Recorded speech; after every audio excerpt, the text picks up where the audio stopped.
Bem-vindos ao Papo de Gestão, podcast aqui do G4 Podcasts, onde a gente traz fundadores, C-levels e gente que está construindo o Brasil para mostrar para você um pouquinho daquilo que eles fizeram, que deu certo, que deu errado, para que a sua jornada empreendedora seja muito mais simples. E hoje já pega papel e caneta, que vai ser uma aula.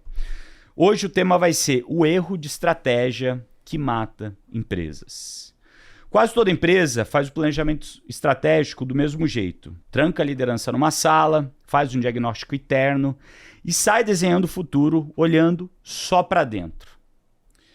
E aí que a maioria se ferra, porque a estratégia boa não nasce de olhar só para dentro. Também nasce de olhar para dentro, mas também nasce de olhar para fora, para entender o cliente em primeiro lugar, depois o concorrente, o mercado e como você se posiciona dentro de toda essa dinâmica.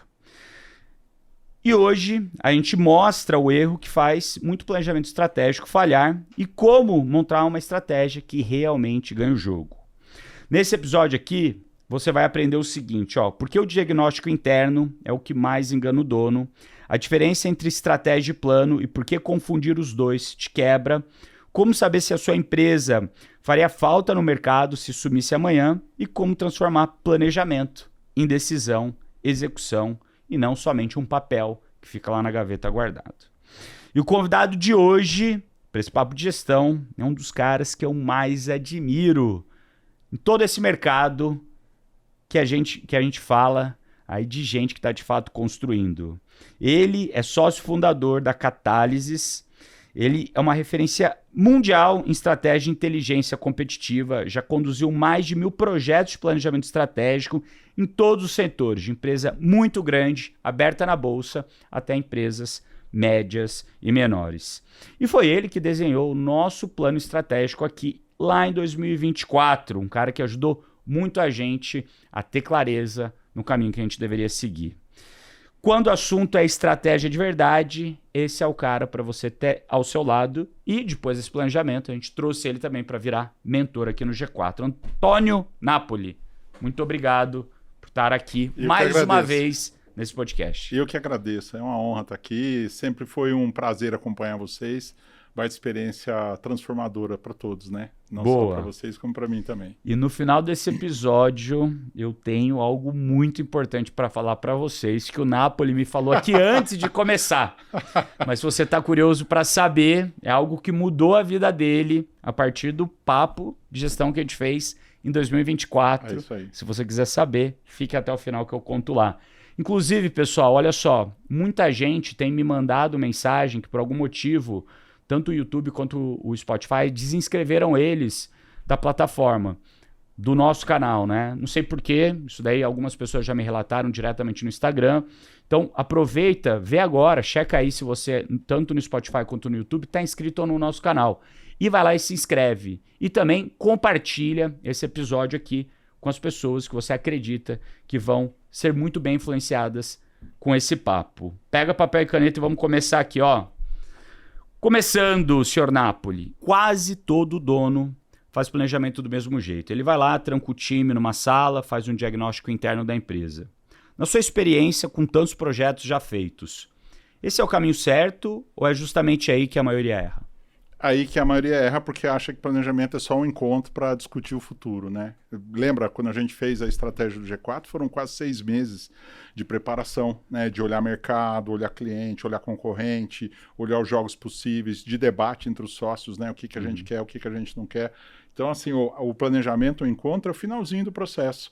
E as pessoas acham que fazendo no finalzinho do processo está resolvido e, na verdade, não fez nada do que tinha que ter feito, né? Então, o erro começa daí. Estratégia tem que começar muito antes, né? São escolhas que você tem que fazer, discussões que você tem que ter com informação, que eu acho que essa é a diferença. Feita a escolha, aí você se tranca e faz teu planejamento. E como que é esse processo, se a gente pudesse pegar aí etapa a etapa de um bom planejamento estratégico? Bom, teve uma coisa nova desde o último podcast que a gente fez, que eu acho que vale as pessoas anotarem, que eu aprendi muito com os clientes do G4. Que empresa de dono, a estratégia é diferente. porque a vida do dono influencia. Então, o que eu vi? Que a estratégia, a escolha que você vai fazer do jogo que você vai jogar, ela é influência do dono, dos donos, da conversa dos sócios, ela tem influência do jogo que você escolheu jogar e dos seus cacoetes, dos seus vícios, as suas histórias, né? Então, para começar, a estratégia tem vários pontos de influência. Só que estratégia é diferente de plano. E a gente confunde essas duas coisas, né? Estratégia imagine que a sua empresa é um jogador que está jogando um jogo, então tem um tabuleiro, tem regras, né? Desse tabuleiro tem regras, tem possibilidade de ganho ou não, né? O jogo que diz o que é ser vitorioso ou não, é ter lucro, ser o primeiro do mercado e tal. E aí você precisa escolher primeiro o jogo. Aí, escolhido o jogo, você vai planejar como você vai executar esse jogo. E isso é o planejamento, que só acontece no final. Então, tem todo um processo anterior de escolha, de reflexão, de aprendizado, né, de aprofundamento daquilo que você está fazendo, daquilo que você quer fazer.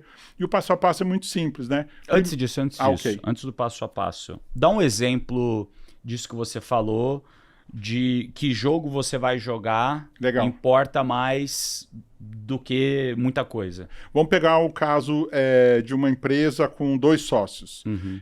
Já começa assim, um sócio quer deixar a empresa para os filhos, quer que ela seja perene, longeva, o outro sócio quer sair rápido, pegar o dinheiro e descansar. Bom, já começa do desalinhamento dos sócios. Então, o objetivo, nesse caso, é da onde parte tudo. É da onde parte tudo. Porque a empresa de dono, que é a maioria dos clientes do G4, parte da vontade do dono, né? E só que quando tem muitos sócios, as vontades não são iguais. É natural que você vai ter um conflito. Um quer mais, outro quer menos. Um é mais ambicioso, outro é menos ambicioso. Um quer revolucionar o planeta, outro quer ser conservador. Então, assim, é desse conflito natural entre sócios que sai o que a gente chama de alinhamento. Então, assim, comece da onde? Eu brinco assim, conversa difícil de final de semana, né? Imagina que você está jantando em família, todos os parentes, pai, tio e tudo mais, e você vira e fala assim, olha, eu queria falar de um assunto importante. Qual? Papai tem outra família. Putz, alvoroço na mesa, quebra-pau. Conversa de sócio é isso, é conversa difícil, mas que a gente não pode fugir. Por quê? Porque os sócios têm que estar entre eles alinhados àquilo que eles querem. Não precisa ter consenso é uma ilusão, mas alinhamento, tá bom, eu abro mão disso em função disso. Feito esse alinhamento, aí você pode começar o processo de estratégia. Então, a primeira etapa é ter muito clareza do objetivo e um alinhamento entre os sócios. E daí aqui, os alunos do G4, a gente tem empreendedores que são donos sozinhos. Isso. E daí é mais fácil, de certa forma... Não mais fácil. É meio esquizofrênico, porque é ele contra ele mesmo. Só Sim. que ele tem esposa, ele tem filhos, ele tem família. Então, às vezes, ele não escolhe para ele, né? Ele tem que pensar nas consequências daquilo. Se ele vai ser um baita do empreendedor, trabalhar 18 horas por dia, que a maioria faz isso mesmo, putz, como é que vai ficar a família? A esposa está de acordo, o marido está de acordo, enfim, tem as várias situações.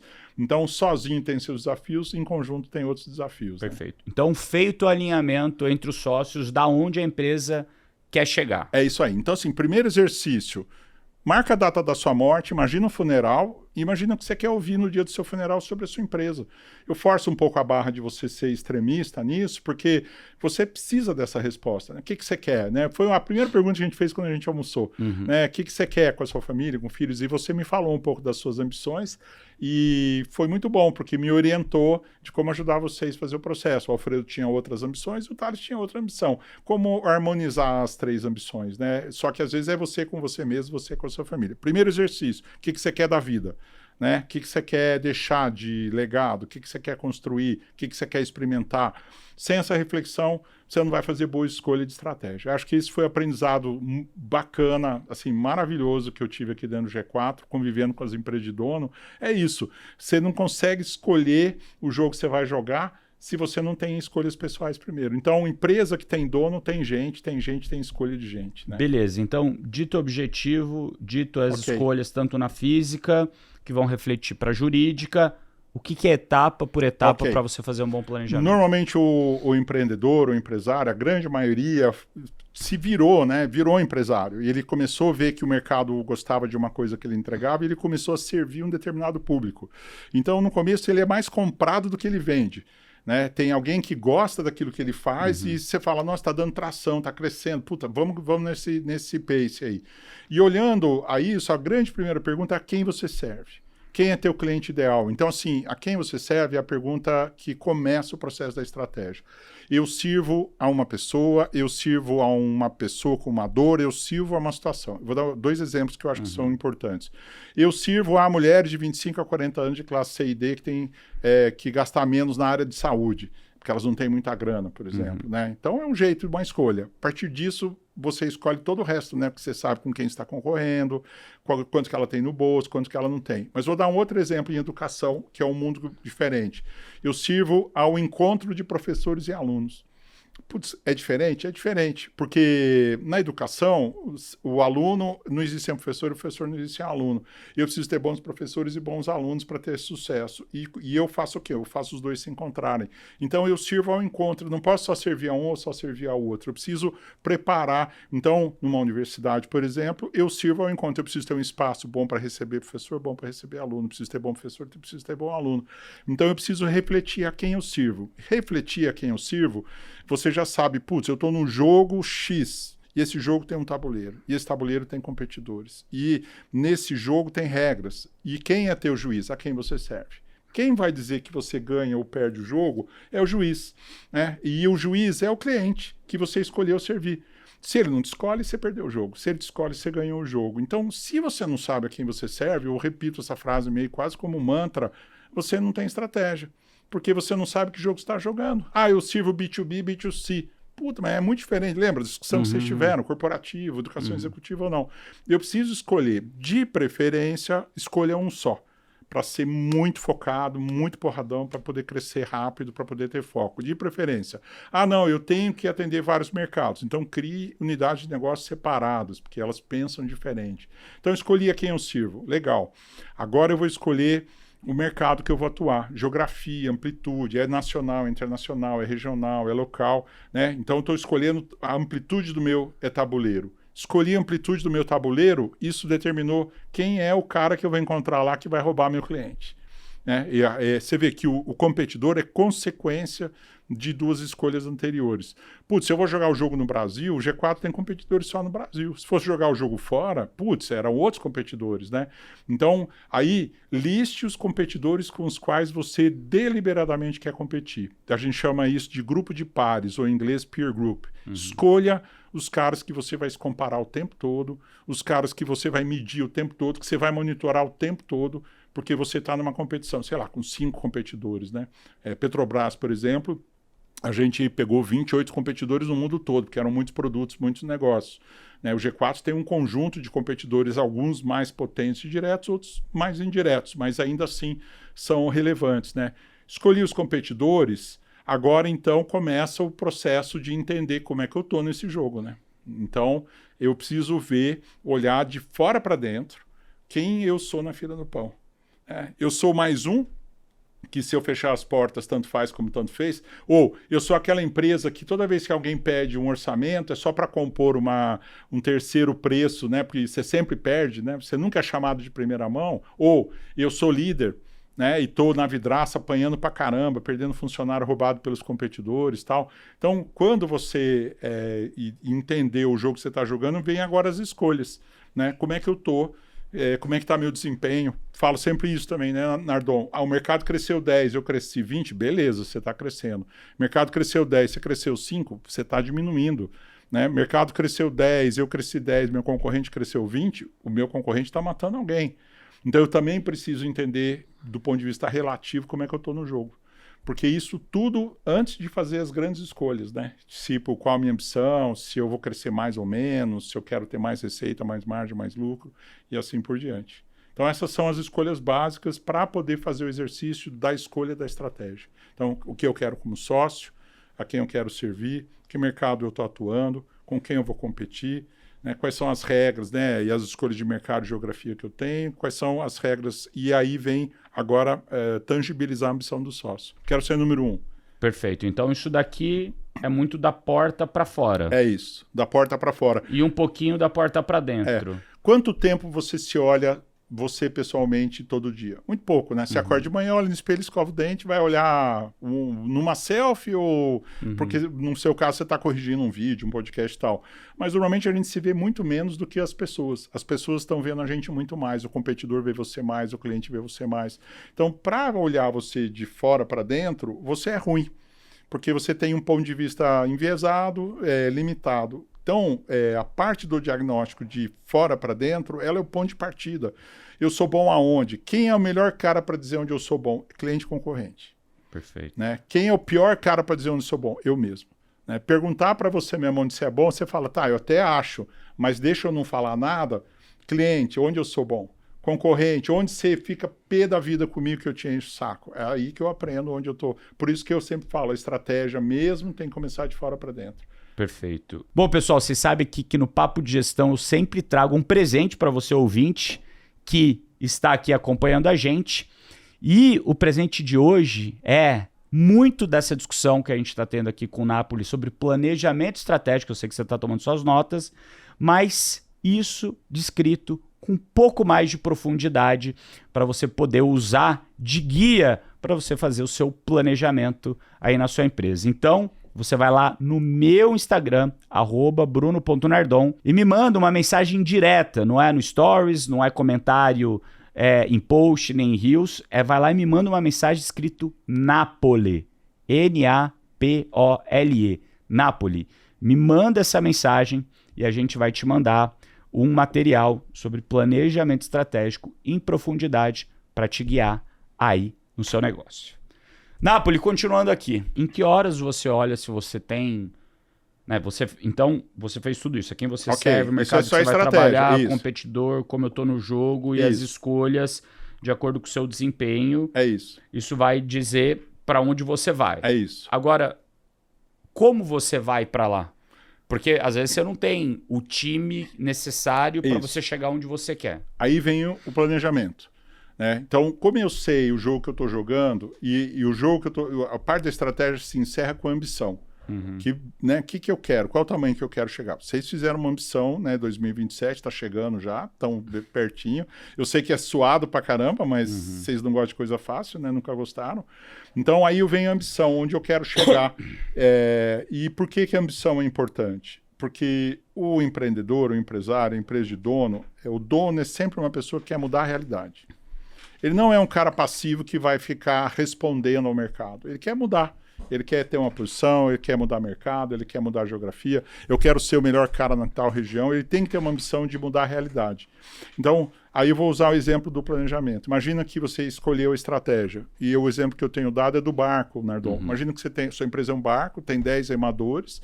Nesses 10 remadores você está liderando. E você hoje tem a possibilidade de pegar um drone e ir lá na frente do rio e olhar se esse caminho é um bom caminho. Porque a correnteza está te levando, os caras estão remando. Quando chega lá na frente, você fala, vai afunilar. Vão ter 10 barcos para passar, 9 vão morrer, só um vai passar. Você fala, fudeu, né? Não é meu caminho, não é bem aí o melhor dos meus caminhos. Você aproveita o drone e olha outros ramais de rio. E aí você vê que tem um ramal de rio mais vazio, ou que você vai ter mais vantagem, porque você tem remadores mais fortes ou mais rápidos, né? Daí você vai ter que fazer o quê? Você vai ter que mudar a realidade. Você vai ter que pegar dos 10 remadores, o 10º, e colocar para virar o barco. Né? E virar o barco, o que acontece? Os 9 que ficam vão reclamar, pô, o cara largou a gente, tá mais pesado, e o cara tá balançando o barco ainda, pô, tá causando, e aí a empresa começa a lutar contra a estratégia, né? Por quê? Porque você tá forçando uma mudança para um lado. Então a estratégia é a escolha do rio que você vai correr, e o como você vai executar envolve culhão. E aí eu tenho falado isso para o pessoal no GE, tenho falado direto assim, não adianta fazer estratégia e fazer planejamento se no dia seguinte não tiver fato novo. Não mudou porra nenhuma, então não vai mudar nada. Mas eu sei onde eu quero ir, mas você não mudou alguma coisa? Né? Tirou um cara daqui, mudou para lá, usou o recurso ou não? Então assim, feito a escolha do caminho, e aí eu vou ter que falar, eu vou ter que ter coragem de olhar o que eu não tenho para poder virar o barco. Perfeito. E esse é a parte do planejamento importante, né? Onde une a estratégia com o planejamento é a ambição, que cria a visão, a notícia de jornal, lá que a gente sempre falou, né? Você escreve como que você quer a empresa daqui a 5 anos. E aí tem uma novidade para te contar, que foi muito inspirado em você. Acompanhei tua parte esportiva. E fiquei sempre pensando no seguinte, basta o Nardon fechar os olhos e se imaginar no pódio, ou no triatlo, ou no Ironman, chegando lá no final. Não basta. Esse é o grande erro, né? Fui ver pesquisas na área de esporte e eles falam o seguinte, o atleta olímpico, ele fecha os olhos sim e se imagina vencendo, mas ele também imagina todos os problemas que ele vai encontrar no meio do caminho, que no quilômetro 32 vai dar tilt, que o tênis dele, que ele tem um problema aqui, que ele não respira tão bem ali. Ele tem uma honestidade consigo mesmo brutal, porque ele sabe onde ele vai falhar, ponto a ponto. O cara que não faz isso, ele só imagina ele no pódio e sai andando, ele piora a performance. As pesquisas com atletas mostram que atleta com pensamento positivo besta só piora a performance. Não dá para acreditar, a gente chama pensamento mágico, né? Wishful thinking, né? Eu penso magicamente, não vai dar certo, eu vou chegar lá. Não vai. Por quê? Porque planejar significa, tá, eu sei a minha missão, mas vamos parar e ser honesto, onde eu sou ruim, o que eu estou fazendo mal, onde eu vou apanhar, onde o concorrente é melhor. Esta é a hora que a gente chama, então, de confrontar a sua ambição. Né, de olhar para dentro de casa e usar o aprendizado que você teve dos seus concorrentes. Eles sabem onde você é fraco, eles sabem onde te atacar, né, eles sabem onde você é bom, eles sabem onde você é forte. É o momento, por exemplo, de você consultar cliente. Né, o que eu entrego mal, o que eu entrego bem, o que meu concorrente entrega bem, o que eu não entrego. Então, essa é uma hora de honestidade brutal. Por isso que eu falo que empresário de sucesso tem uma brutalidade consigo mesmo enorme. Né? Você tem essa característica, né? De você coloca, pô, a gente não vai conseguir, a gente é bom nisso, é ruim naquilo. E isso faz toda a diferença, porque quando você antecipa o que você sabe que você não sabe, putz, beleza, né? Você pode corrigir isso num plano de ação, que foi o que vocês fizeram. Perfeito. Então, a ação tem que corrigir as minhas fragilidades que vão me impedir de atingir a minha ambição. Basicamente é isso. Só tem um buraco aí. E o que eu não sei que eu não sei? Por isso, né, normalmente fala assim, mas para que consultar, né, contratar consultor ou gente de fora para fazer estratégia? Porque tem coisa que você não sabe que você não sabe. Agora, contrata alguém que tem um repertório diferente do teu, né, que vai te provocar. Então, assim, o que vai matar a estratégia, o planejamento, é o que você não sabe que você não sabe. E empresário é solitário, e empresário tem repertório limitado, porque ficou descendo a operação o tempo todo, né, e não roda, né? Por isso que eu falo, vem no GE. Por que vem no GE? Porque abre tua cabeça, você começa a ver coisas que você não imaginava que existia. Esse é o ponto de partida. Aí você sabe que você não sabe, aí você vai procurar educação. Né? Por isso que eu acho que o GE ele é uma porta de entrada do G4 provocadora, né? Que ela mostra uma atitude diferente, ela convida, né? Cada um de vocês com um tempero diferente. Eu tenho a sorte, né, de participar também de vários GEs, eu provoco também. Então o pessoal sai assim, mais perdido do que achado. Mas era esse o objetivo, é ficar mais perdido, não é para se achar. É para, olha quanta coisa eu não sei e eu tenho que aprender, senão eu não vou ter sucesso no meu negócio, né? Então esse é o processo todo, né, digamos assim. Mas eu aprendi mais uma coisa com o G4 também e com vocês. O empreendedor vai lá, faz a estratégia, faz o planejamento, e aí no dia seguinte, mas eu não quero divulgar para ninguém. Como assim você não quer divulgar para ninguém? Se ninguém souber, não tem, a estratégia não vai executar. Não, mas é perigoso, é sigilo... Estratégia não é sigilosa, estratégia é público. Você tem que falar para todo mundo, tem que saber onde você quer. Então, no dia seguinte que você fez o planejamento, se você não divulgar para todo mundo e tomar o catecismo de todo mundo, é rezar o terço, entrar no elevador com a estratégia, no cafezinho com a estratégia. Se você não cobrar, ela não vai acontecer. Então, aonde a gente morre na praia? Nesse momento. Eu tenho uma estratégia linda, o planejamento está bem desenhado, mas a turma não sabe o que fazer, porque eu fico contendo só num grupo de liderança. Eu tenho que divulgar, tenho que cobrar de novo, a cada 3 meses eu tenho que falar, a estratégia que nós combinamos é ir para lá, é virar o barco para cá. E aí todo mundo cobra a direção do barco. Aí dá certo. E como que você acredita que são as melhores práticas para que isso aconteça e exista, de fato, esse desdobramento da estratégia para a prática e para resultado? Quando você faz a estratégia, você escolhe o jogo. Aí quando você faz da escolha do jogo, você escolhe a sua ambição. Aí da sua ambição você vê onde você é ruim para atingir essa ambição e você desenha vários projetos para remover essas coisas, né? Ajudar você a corrigir as coisas que você não é bom. E aí vem uma sequência de perguntas que tem que ser respondida e a ordem não pode ser mudada. A primeira grande pergunta é, eu tenho as pessoas para entregar a estratégia? É estrutura. E foi o primeiro projeto de vocês. Sim. Não sei se você lembra, né? Precisam mexer na estrutura. Então, se eu tenho as pessoas para entregar a estratégia, a segunda pergunta, e é nessa ordem, elas têm a cultura, que eu preciso para entregar, porque a cultura economiza muita coisa, a cultura acelera muita coisa, o processo está indo muito bem, legal. Se eu tenho as pessoas com a cultura certa, eu tenho um sistema de gestão, eu tenho os indicadores, eu tenho os rituais, eu sei cobrar as pessoas, eu estou cobrando as coisas certas das pessoas, né? Como que eu estou fazendo isso? Então, eu preciso ter um sistema de gestão bem refinado. E aí, mas tudo isso funciona se eu não tiver um sistema de incentivo, o cara também não tem um prêmio, né? Então, a ordem é assim, estrutura, cultura, sistema de gestão, sistema de incentivo. Aonde o empreendedor erra? Na estrutura, já de começo. Ah, não quero pagar um cara bom, porque esse cara é muito caro, né? Cara, assim, salário não é barreira para contratar gente boa. Você oferece participação lá na frente, mas você tem que ter as pessoas certas, né? O empresário, o primeiro nível debaixo dele é o nível mais importante para entregar tudo. Se ele não escolher bem o primeiro nível, o segundo e o terceiro vem tudo ruim. Então, o primeiro exercício do empresário é permanentemente entrevistar e conhecer gente, permanentemente. O segundo é, como é que eu vou cobrar o passo a passo, a execução, você é mestre nisso, né? Você tem todo um processo, quais são os indicadores, como é que eu vou fazer isso? E como que eu vou incentivar? Se o cara levar a empresa para a estratégia, o que que ele ganha? E se ele não levar, o que que ele perde? Se eu não tiver também a cenoura ou o chicote, também não adianta, não vai resolver nada, né? Muito bom. E Napoli, uma pergunta polêmica aqui para você, ó. O empresário brasileiro realmente quer seguir uma estratégia ou ele é viciado na adrenalina de ficar apagando incêndio diário para se sentir útil?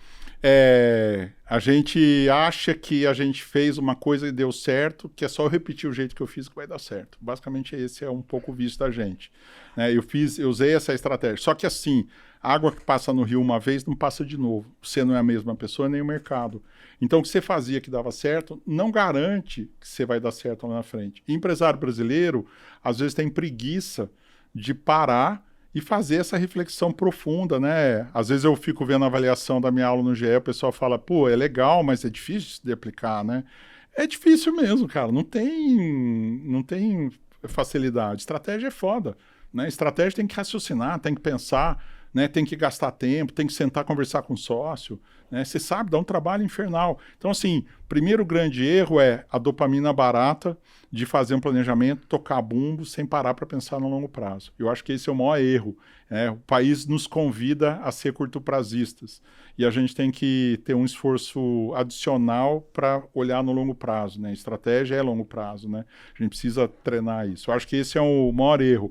E empresário brasileiro, como já está sobrecarregado, muito cansado, ele vicia na adrenalina do dia a dia. Vamos bater meta. Às vezes você cresce a empresa e aumenta o buraco, né? Sim. Napoli, tem uma frase que eu gosto muito, que é a seguinte: é fácil fazer coisa difícil. Difícil é fazer o fácil todo dia para que você consiga chegar no seu objetivo de longo prazo. Porque é difícil fazer o fácil todo dia. É difícil. E daí um exemplo que eu trago sobre isso é o de emagrecer, perder peso. Sim. Quando você come, né, e aqui no G4 a gente tem no nosso buffet, da maioria dos eventos, um bolo ou uma tortinha de limão que é maravilhosa. Ixi. Tanto a tortinha de limão quanto o pedaço de bolo, aquele pedaço de bolo, aquele pedaço de torta de limão, vai ter entre 250 e 300 calorias um pedaço. É maravilhoso, eu adoro. Agora, se eu fizer 1 hora de academia puxando forte peso, eu vou gastar entre 200 e 300 calorias. Se eu fizer 1 hora de bike num nível assim, ok, não vou sair esbaforido, mas também não vou sair tranquilo, eu vou gastar umas 600 calorias. Se eu fizer 1 hora correndo, também nesse limiar aí, sem estar esbaforido, mas também não vou estar de boa no final da corrida, eu vou gastar entre 800 e 900 calorias. Tem pessoas que vão gastar uma quantidade diferente. O que é mais fácil? Resistir ao pedaço de torta de limão de 300 calorias ou fazer 1 hora de academia? Resistir a 3 pedaços de torta de limão ou fazer 1 hora de corrida? Sim. Então, assim, é meio óbvio. O mais fácil é resistir à torta de limão. E quando você tem um déficit calórico, né? Quando você pensa em emagrecer, é uma balança. De um lado é você consumir menos caloria e do outro lado é você gastar mais calorias. Se você tiver nessa balança 500 calorias de déficit durante 10 dias, você perde 1 quilo de gordura. Estou aqui simplificando de uma maneira que se algum nutricionista ou médico vier falar, não é exatamente isso, mas direcionalmente está certo. O que é mais fácil? Ingerir menos ou você gastar mais? Isso vai depender. Vai depender de quem é a pessoa e vai depender da facilidade que essa pessoa tem, do que ela quer e o que ela tem de objetivo mesmo. Tem um outro caminho hoje em dia, que há 5 anos não existia, que é a canetinha. Você dá uma canetada e ótimo. Vai inibir a sua vontade de comer e vai fazer com que você ingira menos caloria. Agora, é meio óbvio essa decisão. Agora, é óbvio, né? Mas a gente o quão difícil é resistir a isso. Então, a gente é um ser imperfeito. Eu acho que esse é um outro aprendizado que eu acho que a gente tem que levar em consideração. O Skinner fez um experimento com 2 ratinhos. O ratinho ia lá, apertava uma campainha e recebia comida. Como você tem certeza que a comida vem, o ratinho não ficava tão animado, mas ele ia lá e apertava. Aí o outro ratinho ele fez assim, uma vez ele apertava, vinha comida, outra vez ele apertava, não vinha comida, segunda apertava, não vinha comida, a terceira vinha comida. Aí a dopamina do rato ia lá para o espaço, ele ficava super motivado. Por quê? A incerteza do resultado, né, se eu posso apostar, gera mais motivação do que o fácil feito todo dia, como você fala. E esse é o ponto, a gente não é perfeito, a gente é imperfeito. E é isso que é importante. E a gente precisa dos outros para ajudar a gente a não cometer. Quando você vai, por exemplo, num caça-níquel, por que você fica viciado no caça-níquel? Porque você ganha uma vez, perde 3, ganha uma, perde 4.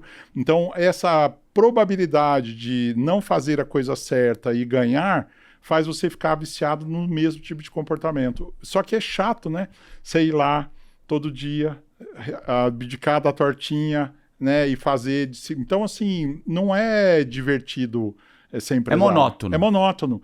E você tem que ter estômago para isso. Quer ser empresário? Tem que ter capacidade de ter disciplina. Quer ser atleta? Tem que ter a capacidade de fazer coisas chatas, repetitivas e monótonas. É isso. Você tem que gostar disso. Tem que Agora, gostar. Existe alguma maneira, algum hack, algum caguete, que nem você falou aqui no começo, para a pessoa ser mais disciplinada? Então, o que eu gosto de empresa de dono é que ele tem que resolver isso na vida dele. Você sabe, eu perdi 45 quilos do primeiro dia que eu pus o pé aqui, né? E vocês foram muito exemplo para mim na provocação. Putz, se eu não cuido bem de mim, como é que eu vou confiar no consultor, né? Que não cuida bem de si, vai cuidar bem dos outros ou da empresa.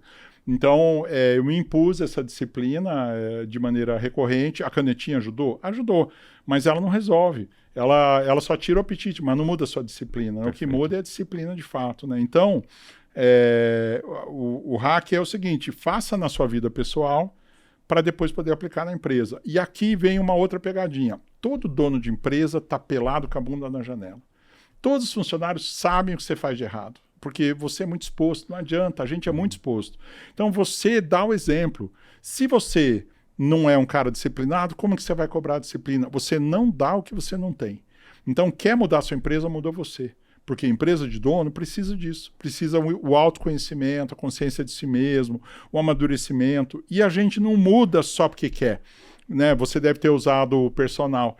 Já viu maratona de pessoas com deficiência visual? Não. Ele tem alguém puxando do lado. Isso, né? O personal, ele fala o que você tem que fazer, mas quando você tem uma deficiência visual, tem um corredor que vai amarrado junto com você.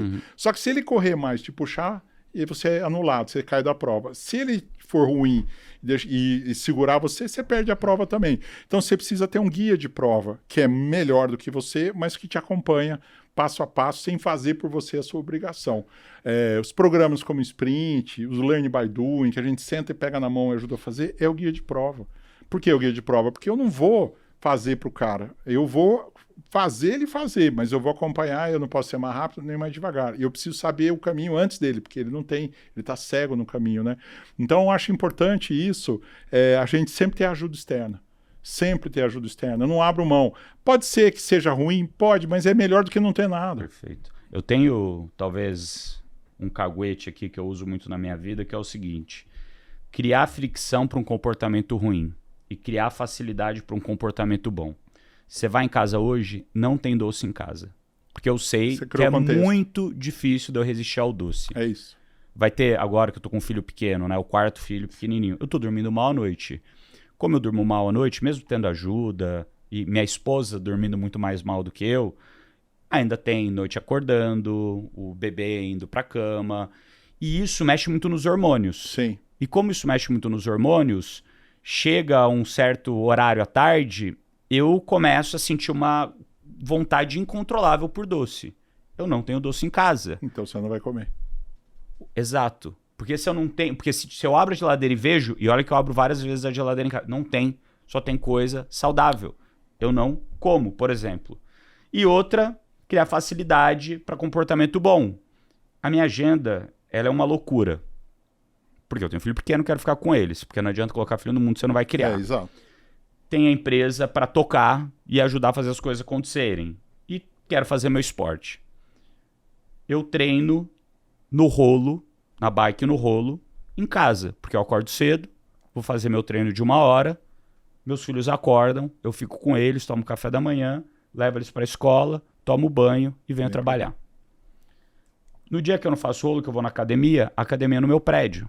Melhor dos mundos. Ou seja, eu desço, faço treino e volto. Se eu perdi o treino de manhã e eu tenho horário à noite, eu vou lá e faço treino. Logicamente que isso daqui facilita muito minha vida, porque eu não preciso ir até a ciclovia, não preciso ir até o parque, eu não preciso ir até a academia e perder aquela meia hora, 40 minutos de deslocamento, que na hora que você levanta, putz, faz diferença no seu sono, no cuidado com muda tudo. Então, criar fricção para o comportamento ruim, criar facilidade para o comportamento bom. E a mesma coisa acontece na empresa. É isso. A mesma coisa acontece na empresa. Se você vai ter um sistema de gestão onde você cria uma rotina para implementar aquele ritmo, como que você cria fricção para as pessoas não fazerem comportamento ruim e como você cria facilidade para elas fazerem o comportamento bom. Agora, voltando aqui ao ponto, né, a gente está falando de planejamento e também de execução, de quanto tempo o gestor que está ouvindo a gente, o líder, o dono, deveria fazer esse planejamento estratégico? Ó, eu falo o seguinte, estratégia é um jeito de ver o negócio. Então, é permanente. O tempo todo você está analisando outros negócios, está vendo outros modelos, você está aprendendo com os teus concorrentes, está ouvindo os teus clientes. Isso é um exercício diário. Não dá para você falar assim, eu só vou olhar para isso em agosto. Né? Então, diariamente, eu deveria estar pensando o seguinte, né? Se eu estou servindo bem a quem eu sirvo, se tem competidor entrando, não tem, o que ele está fazendo ou não. Eu deveria ter uma cabeça que pensa no jogo. Isso é permanente. Agora, eu fiz escolhas, sentei com o sócio, como não é uma conversa fácil e as escolhas elas custam, né? Custa contratar uma consultoria, custa gastar 4 meses de preparação para a estratégia, eu deveria fazer escolhas que me levem no maior horizonte de tempo possível para o meu negócio. Então, por exemplo, 5 anos para o G4 é muito, 3 é bom. Por quê? Porque é um mercado muito dinâmico e em 3 anos muita coisa acontece. Se eu estou falando em petróleo, é 20 anos. Se eu estou falando em mineração, é 20 anos. Se eu estou falando em software, 1 ano, ver o que aconteceu com o IA, né, em 1 ano que vai virado. Então, eu sempre vou olhar assim, o setor que eu estou trabalhando e qual que seria o maior horizonte possível que eu consigo olhar o futuro. Né? IA, a gente consegue olhar quanto? 1 ano no máximo. Você não consegue, hoje em dia, olhar 10 anos com IA. Né? Vira um exercício de futurismo. Então, veja qual setor você está. Normalmente, varejo 1 ano. 1 ano é o ciclo normal. 5 anos é bom porque você pega 2 governos, você sabe que o governo muda tudo, né? A política econômica e afeta todo mundo. Então eu sempre falo assim, não sabe, está na dúvida, faz 5 anos. Porque 5 anos você pega transições de governo, você pega mudanças estruturais, mas você não olha tão longe a ponto de ser futurista, entendeu? Por exemplo, quando você olha para o futuro, uma pergunta que você tem que fazer não é o que vai mudar, é o que não vai mudar. Perfeito. Aí você divide o mundo, o que vai mudar e o que não vai mudar. E aí o que não vai mudar eu sei que eu tenho que fazer. O que vai mudar eu vou estudar. Depois a gente até fala sobre isso, mas o que não vai mudar é importante também. E então, para ver se eu entendi aqui exatamente, tem uma empresa, dependendo da velocidade que o meu mundo muda, o meu jogo muda, então uma empresa de todo ano muda tudo. Então eu deveria, a cada ano, fazer um planejamento profundo sobre o negócio. Uma empresa igual o G4, que muda muito, mas não tão rápido assim, mas muda. Um escopo de 3 anos ali de visibilidade ajuda. Uma empresa que é mais secular, né? Estão em temas que são mais de longo prazo, tem mudanças, mas não mudanças que viram o mercado de cabeça para baixo. 5 anos, funciona bem. E mesmo assim, para o G4, que tem de 3 em 3 anos fazer um grande planejamento, ou essas empresas que fazem de 5 em 5 anos, a cada 6 meses, 1 ano, você deveria recorrigir a rota, dado as evidências que você teve no meio do caminho. Então, basicamente, você tem um mapa de como chegar onde você quer, mas na hora que você está percorrendo, de fato, o terreno, Você está percorrendo ali, vendo o mapa, você fala, isso daqui mudou do meu mapa. Vou corrigir um pouquinho no mapa. Vou corrigir um mapa, pouquinho para lá, um pouquinho para cá, mas o norte continua sendo o mesmo. Pensa que você tem uma empresa, 2 equipes, uma de 100 metros com barreiras e uma de uma maratona. Né? A estratégia escolheu a maratona, corrida longa, que você vai ter coisas todos os anos para fazer para garantir que você vai chegar lá nos 42 quilômetros. Mas os 100 metros com barreiras, as barreiras são diárias. Então, você tem o teu planejamento tático, que vai acontecer todos os anos e que você vai ter que acompanhar diariamente, semanalmente, quinzenalmente, mensalmente, e você vai ter alguns projetos incluídos no seu planejamento tático que vão virar o barco de direção. E isso são os projetos estratégicos. Então, a estratégia ela não vai dar o seu planejamento tático. Ela vai dizer o seguinte, quais são os projetos que vão virar meu barco. E o planejamento tático você tem que todo ano fazer. Não muda, né? A empresa não para, não dá para você parar tudo, vamos repensar, a gente volta daqui a 6 meses. Não existe isso. A empresa está tocando. E o dia a dia... Agora, quando você deve rever a sua estratégia? Se você já tem uma, né? Se você já fez o exercício uma vez. Só se tiver uma pandemia, se um chinês maluco invadir o Brasil e mudar completamente seu mercado, se tiver uma fusão relevante que, né, oligopoliza o mercado, tem que ter um fato tão catastrófico que obriga você a parar para repensar seus caminhos. Se isso não acontecer, estratégia não se muda. A estratégia é uma escolha que você só vai saber o resultado quando você acaba. Quando você escolheu fazer a Ironman, você só pôde parar quando você chegou lá. Quanto tempo você gastou se preparando para isso? Estratégia é igualzinho. Perfeito. Né? Eu não mudo toda hora, não. Qual que é a maior mentira que a maioria dos empresários acredita quando pensa em um planejamento estratégico? Que planejamento não funciona. O que não funciona é a tua disciplina, ou bunda mole, desculpa falar isso, né? O que não funciona é a gente, não é o planejamento, né? Uma empresa com mau planejamento é melhor do que uma empresa sem planejamento, te garanto isso. E por que não funciona? Porque eu não faço direito. Eu faço no sábado de manhã com caipirinha, feijoada depois do almoço, achando que eu estou escolhendo o meu futuro. Eu não sei onde eu quero ir como pessoa, não discuti com o sócio, não fiz toda essa preparação. Então, assim, dá trabalho. Eu isso já vou dizer para você, quer fazer a coisa direito? Vai ter trabalho. Não tem essa. Não tem como escapar, entendeu? Não tem bala de prata para resolver o seu problema. Qual que é a verdade sobre o planejamento estratégico que a internet vende, que você sabe que é uma completa ilusão? É que tem um método melhor que o outro. Qualquer método é melhor do que nenhum. O meu método é melhor. O meu método, sei lá, o método que a gente utilizou aqui é o método de empresa de dono. Ele é melhor que outros métodos? Não. Elas são adequadas para outras situações. Então, assim, todo mundo quer se vender como o melhor. Na verdade, não existe o melhor, existe o melhor para cada situação. Então, olha primeiro quem é você. Né? Que empresa você é? Você é uma corporação despersonalizada, aí tudo bem você contratar uma big, né, das grandes consultorias que, né, sabem fazer a política interna das empresas. Se é uma empresa de dono, não vai funcionar. É diferente. O dono interfere muito na realidade. Se é uma startup, nenhuma das duas vai funcionar também. Então, assim, não tem bala de prata também. Você tem que ser bem cuidadoso ao escolher quem vai te ajudar a fazer a estratégia. E, Napoli, nesse sentido, quando a gente fez o nosso planejamento, uma das vertentes era ter outros produtos que não dependessem da gente. E um dos produtos que a gente criou foi o Sprints, Isso, de planejamento estratégico, e que virou, basicamente, o Sprints virou o Learn by Doing, né? O Aprenda Fazendo Você Mesmo. Explica um pouquinho mais como que é esse programa de sprints estratégicos para o pessoal que está lá em casa, falando, pô, adorei esse papo, acredito que um programa que faz sentido eu fazer agora, ainda mais aproveitar que está terminando o ano para me preparar para o ano que vem. Conta como é que é, quantos dias duram, como que funciona a dinâmica do dia a dia lá. Lembra que eu falei, você não sabe que você não sabe? Você já fez estratégia? Não, nunca fiz, né? Você lendo um livro vai saber fazer? Não vai. Porque existem várias coisas que você vai ter que aprender vendo alguém fazer. É que nem dirigir. Se você lê um manual do carro, você aprende a dirigir? Não aprende. Você precisa de um instrutor dirigindo e você assiste. Depois você dirige, o instrutor senta do seu lado e corrige você todas as vezes que você fizer burrada. E a tua prova final deveria ser você dirige o carro sozinho.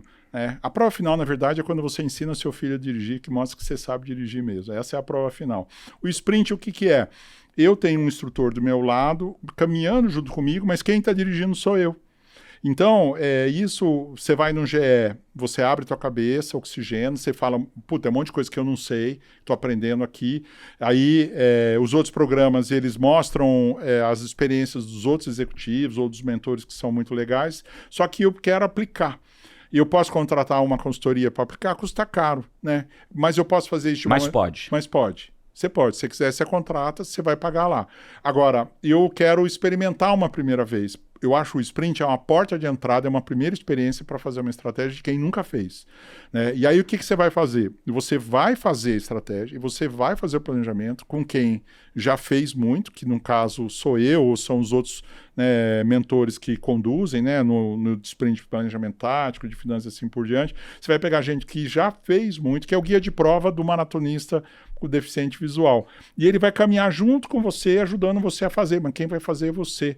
Só que você vai ter esse guia de prova dizendo o seguinte: você foi mal, você foi bem, corrige aqui, corrige lá, vamos refazer. Você fica trancado numa imersão 4 dias. Imagina assim, você ficar trancado com os teus sócios 4 dias, alinhando a visão de futuro, né, fazendo escolhas pessoais e desenhando a sua ambição para a empresa, falando sobre onde você é ruim e fazendo um bom plano de ação para você corrigir onde você é ruim. Então é um salto de consciência absurdo, né?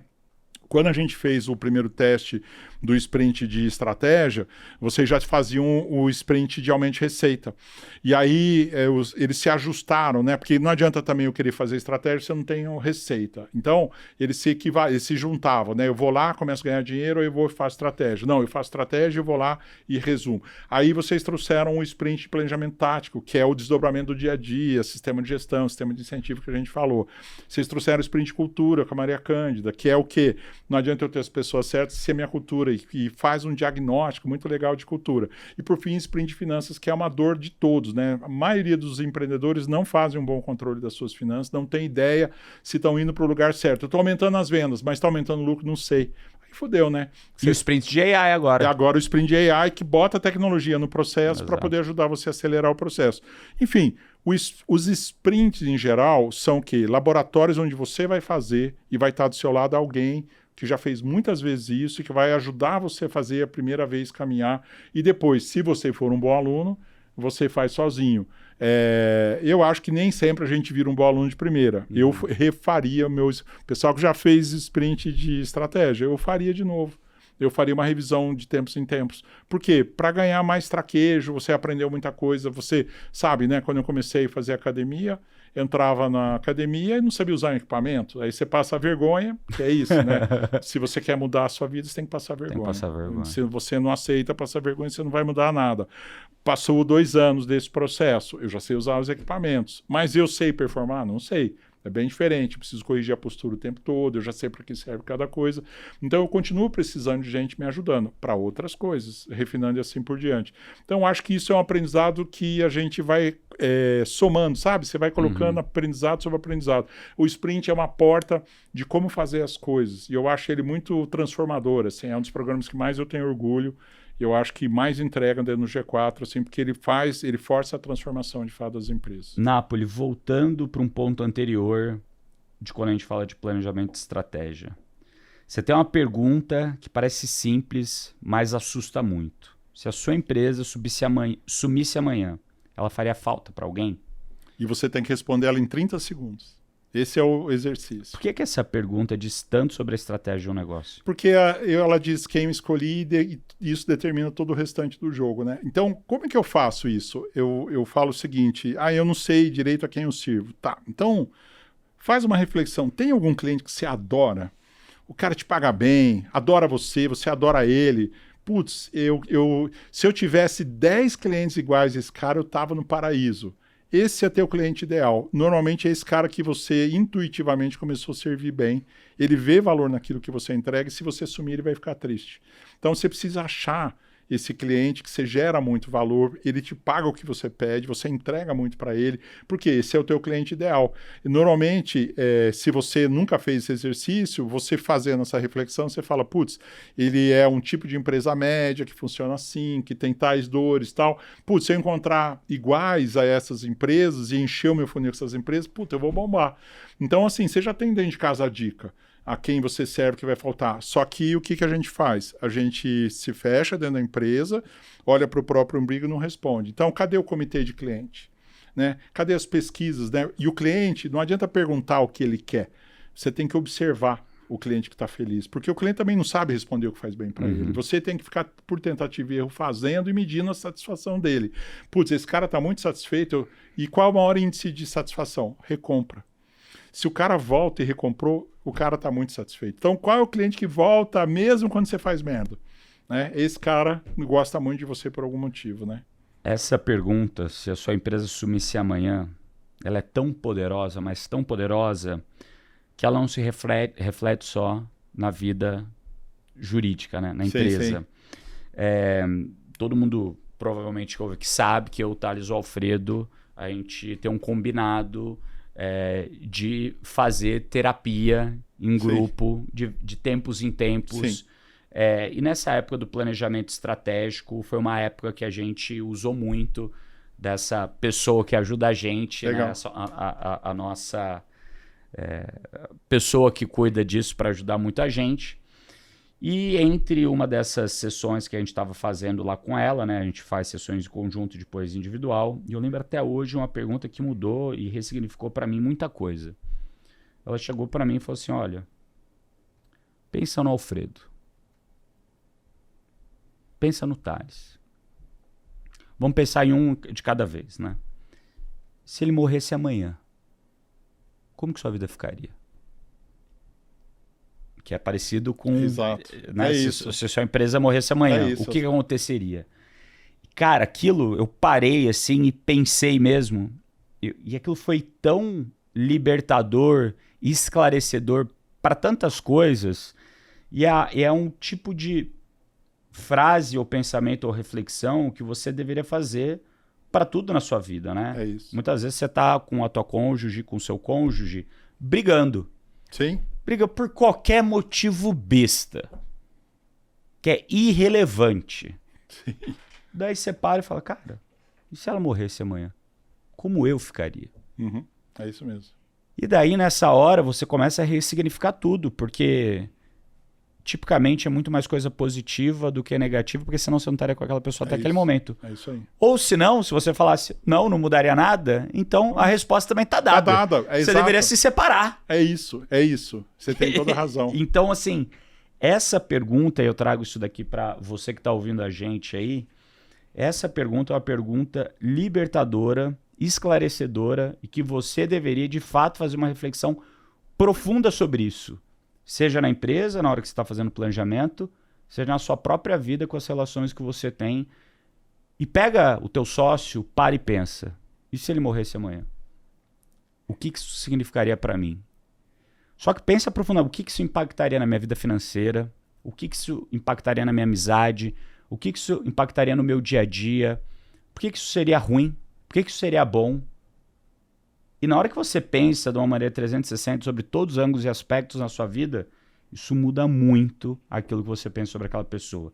Sobre o seu sócio, sobre o seu cônjuge. Filho não precisa falar que filho é amor incondicional. Tá dado, mas alguns casos, né? Tem gente que tem relações difíceis com os filhos. Sim. Graças a Deus, no meu caso, espero que nunca seja. Que você deveria se perguntar a mesma coisa. E o filho também, com o próprio pai. Né? Que às vezes você tem um amor incondicional, mas muitas vezes existe ali algum momento que você precisa fazer a ruptura com os pais. Né? Você precisa se libertar e entender que o pai não é você, você não é o pai. Né? E que essa libertação também faz parte da sua vida, amadurecer, você criar responsabilidade sobre você mesmo. E é algo que eu falo, né, todas as vezes para os meus filhos que, mesmo eles sendo jovens ainda, é que eles podem fazer o que eles quiserem. Eles só têm que aguentar as consequências daquilo que eles escolheram. Das escolhas, E, Nápoles, vou te falar um negócio. Esse fim de semana agora, passado, a gente estava no interior, que a gente tem uma casa lá no interior, e eles encheram o saco da minha esposa com o negócio. E a minha esposa ficou brava, com razão. Porque alguém precisa, né, dar a cartada e ser bravo. Eu também tava, mas eu tava meio que me entretendo com a situação. E a minha esposa falou, olha só, falta uma semana de férias aqui da escola e vocês vão ficar uma semana sem poder usar videogame, que tipicamente só podem jogar no sexta, sábado e domingo com horário limitado, e sem poder assistir YouTube. Cara do céu. Mudou o comportamento. Não mudou. Eles assim, mudou, lógico, né? Só que agora eles estão sentindo na pele a semana, que a gente tá cumprindo na risca. Entendi. E daí eu falo, olha, filho, é o que eu te falo todo dia. Você pode fazer o que você quiser. você tem Tudo que tem um arcar com preço. as consequências. É isso E aí. até a consequência de não respeitar tua mãe e teu pai. Muito bem. Então, meus amigos, você pode não querer planejar, mas você tem que aguentar com as consequências É isso. de não fazer um planejamento. Você pode fazer um planejamento estratégico bem feito, mas você vai arcar com as consequências de não executar ele no dia a dia. Você pode escolher querer emagrecer, mas se você come a tortinha de limão ou sai fora da tua dieta porque é divertido ou porque você merece, você vai arcar com as consequências de ficar acima do peso, que talvez você não sinta hoje, mas quando você tiver 80 anos de idade, 90 anos de idade, vai cobrar o preço e naquele momento você vai ter e vai sentir a consequência de talvez na idade que você tem hoje ter escolhido fazer academia e fortalecer os membros superiores para você conseguir sentar na privada sem ajuda. Me diz uma coisa que a gente ainda tem um tempo aqui, né, eu fui e voltei nesse tema de planejamento.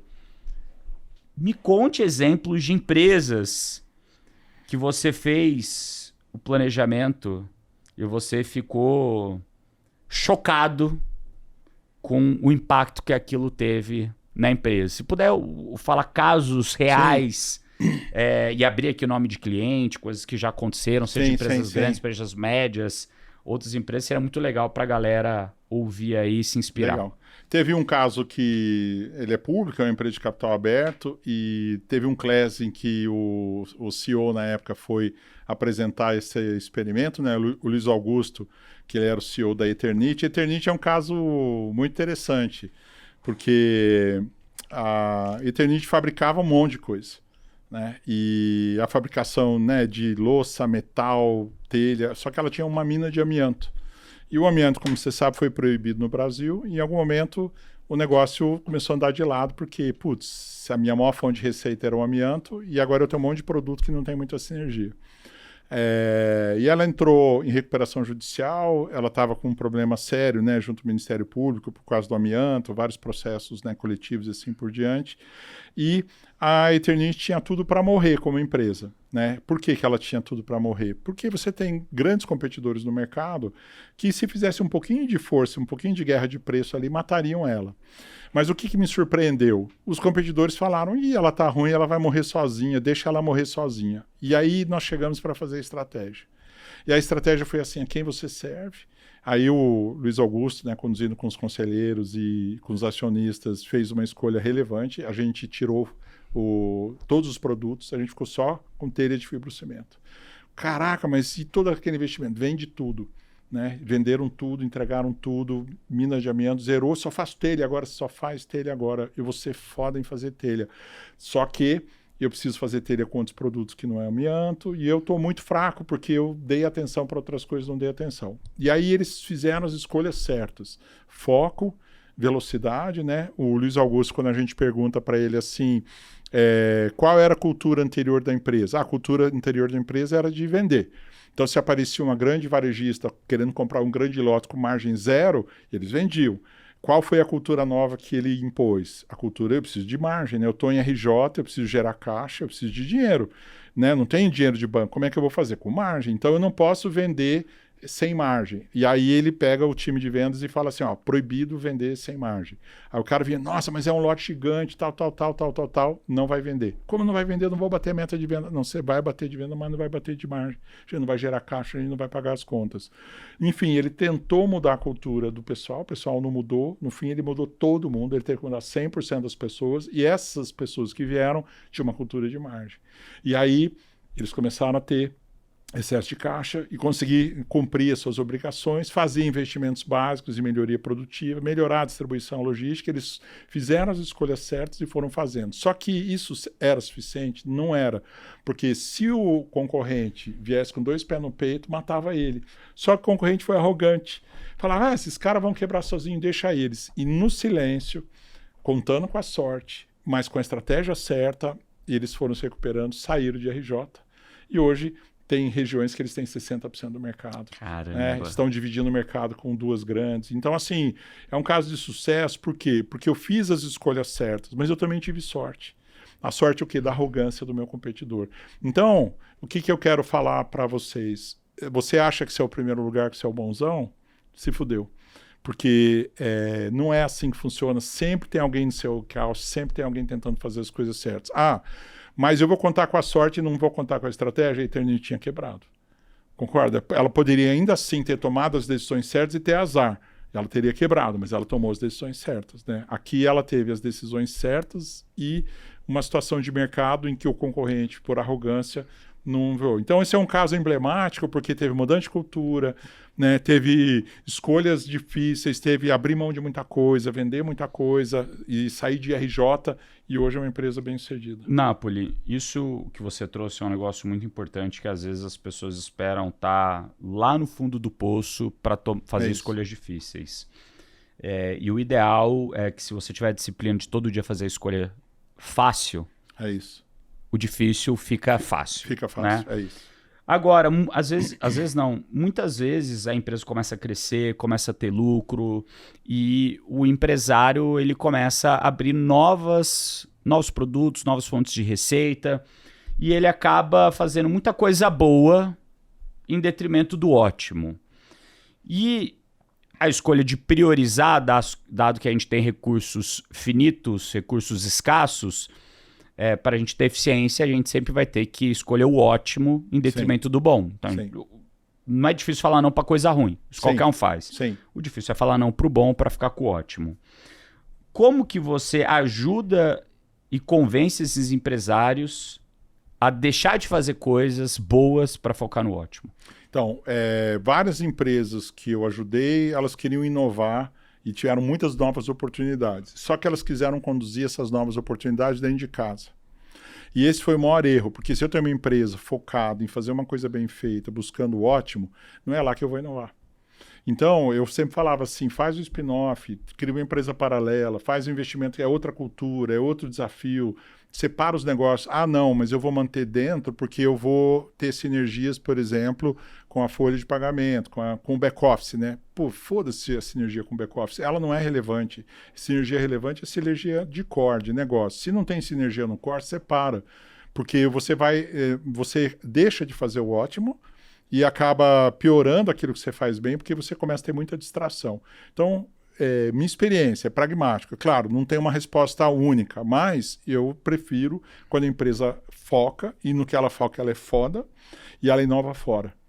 E aí ela vai criando um conjunto de empresas que são bichos diferentes, que servem públicos diferentes, que têm culturas diferentes, mas que podem ter o mesmo espírito do grupo.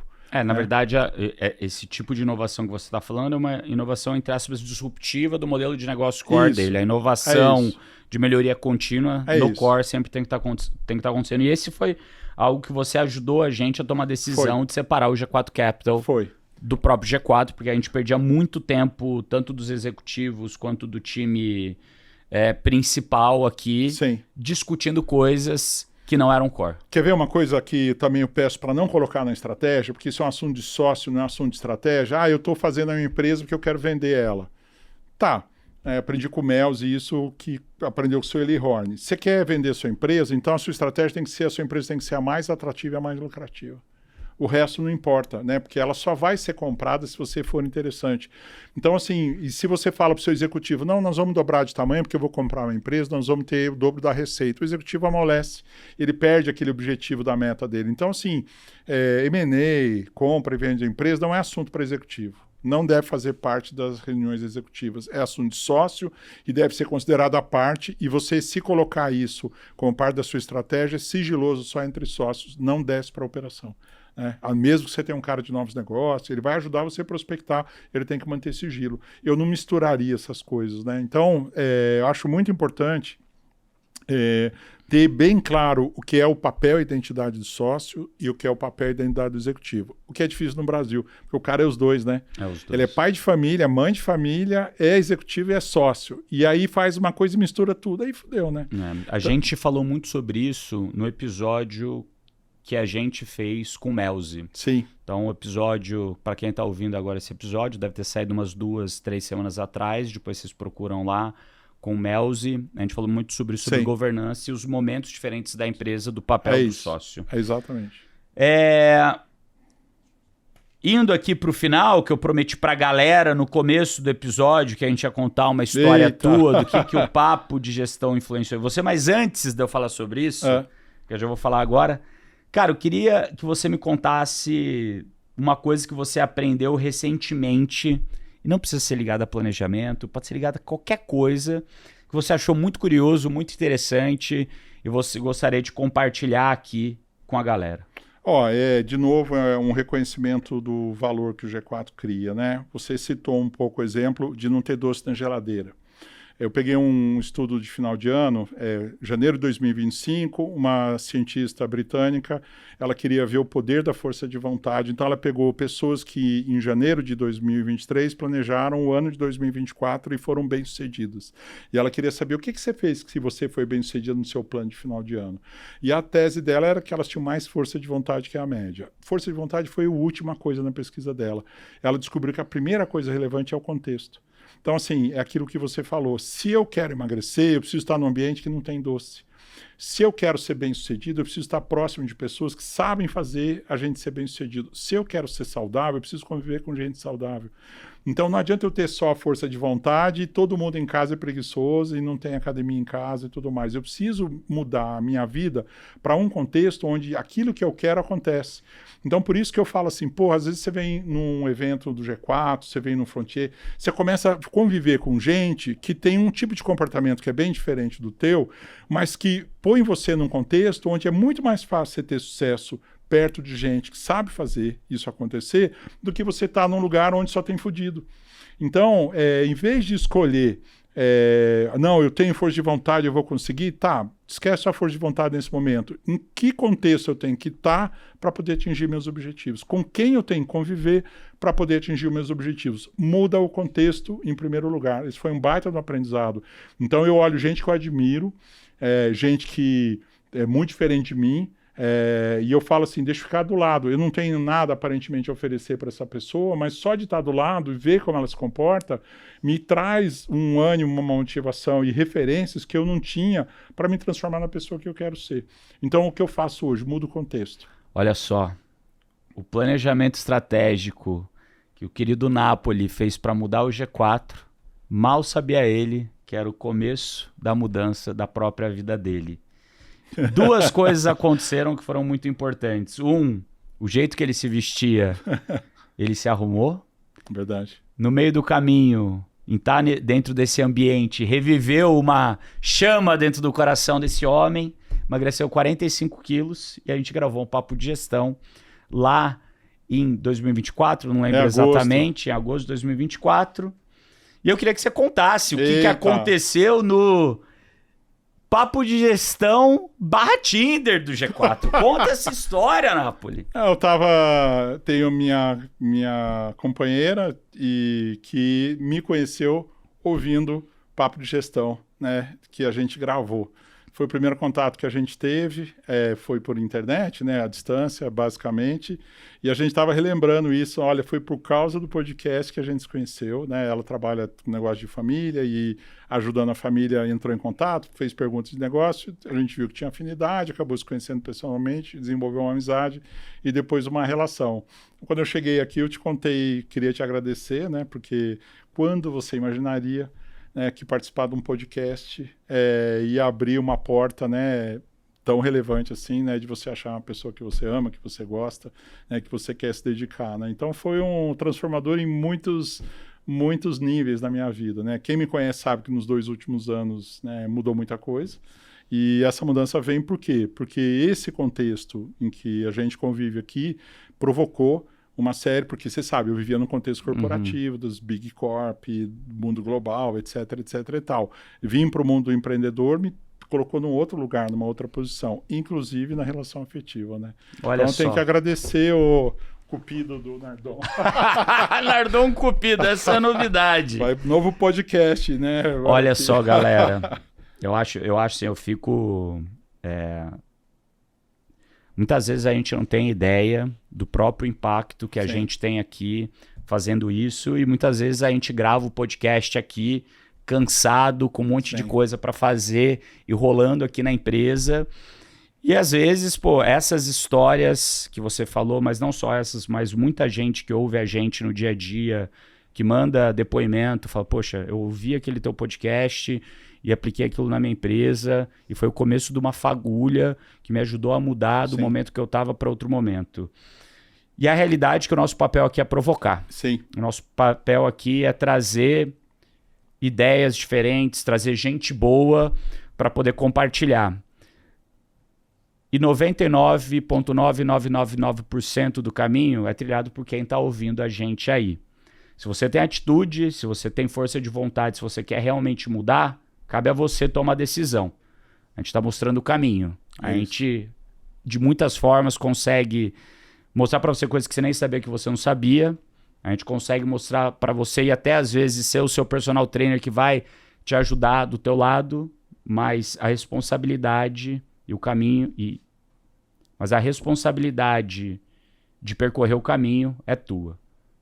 E a gente é a fagulha, mas quem tem que manter essa chama acesa é você. A gente talvez foi a fagulha dessa mudança, dessa sociedade que a gente criou desde que você veio aqui, mas eu fico admirado, e não só eu, todos os sócios do G4 ficamos admirados com a capacidade que você tem, com a mudança que você tem e com a prosperidade que você traz em todo lugar que você entra, Napoli. E também não só com isso, mas com a tua capacidade de inspirar e com a tua capacidade de trazer essa abundância para todo mundo que está em volta de você. Então saiba que as coisas só acontecem porque você andou grande parte do caminho. Andamos. E que vamos fazer muitas coisas muito grandes pela frente, inclusive... Ano que vem, 2027, dá pra fazer um planejamento novo do G4. Boa. Porque muita coisa mudou de 24 para cá. Só temos que ver quando a gente vai fazer. Se vai ser no começo do ano ou do meio do ano para frente. Então já coloca na tua cabeça. Você sabe que quando a gente faz a estratégia de um cliente, a gente meio que se apaixona e não larga, mesmo que o cliente não peça. Então eu fico o tempo todo vivendo o pensamento estratégico do G4. Como cliente, eu fico o tempo todo maquinando as pecinhas do jogo, os jogadores, o tempo todo vendo assim. A hora que vocês quiserem, vai ser um baita de um prazer. Boa. Napoli, para te seguir, como a gente faz? @NapoliNeto, no Instagram. Eu acho que no site do G4 tem várias indicações e referências. Vem me assistir no GE, compra um sprint de planejamento estratégico, ou me aciona através do G4, você me acha fácil. Boa. Eu respondo a todo mundo. Galera, o Instagram dele é sensacional. Cada vez que eu vejo um Reels que ele grava, que graças a Deus começou a gravar agora, né? Tá igual eu, tá começando a se expor. É uma aula. É uma das pessoas que vale a pena você seguir, que só de seguir você já vai aprender muita coisa nova e te tirar da zona de conforto. Para me seguir, @bruno.nardon. Não esqueçam de seguir aqui o @G4podcasts. Seguir tanto no Spotify quanto no YouTube. E se você gostou desse episódio, comenta aqui e manda para os amigos de vocês que precisam aprender sobre o que a gente falou aqui hoje. Até a próxima. Valeu!